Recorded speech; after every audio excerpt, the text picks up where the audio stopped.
Grabe guys, ito na siguro yung pinakamalaking trending na nangyari ngayong 2025. Dahil dito nga sa ginawang ika-17 pelikula ni Direk Daryl Yap. Ginimbal ang buong mundo dahil dito. Mas lalo pang umingay, naghain ng reklamo si Vic Soto. Tapos ito naman guys, labo-labo kung sino talaga ang nagsasabi sa kanila ng totoo.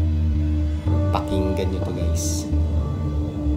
So for purposes of balance po, has anybody from the production ginagawa yung movie ever sought for your side? Wala. So walang kumonsulta, wala nagpaalam. So walang consent. At ano sinabi ni Bossing, wala daw nag-consult sa kanila, nagtanong man lang. Ano yung po ang basihan ko bakit nag-file kami ng writ of habeas data dahil walang consent. At sa ilalim ng ating Data Privacy Act, ang mga sensitive personal information hindi mo pwedeng i-collect, i-process, i-share, i-disclose nang walang pahintulot ng data subject.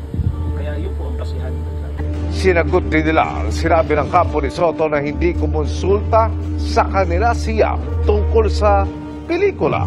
Ayon sa abogado ni Yap, binigyan daw nila ng kopya ng script ng pelikula si Soto bago pa inilabas ang teaser nito. The purpose was really for them to give comments doon sa script. So, wala naman po. Ilang beses po na nag-follow up si Direk Daryl tungkol doon until finally na-shoot na lahat ng mga scenes.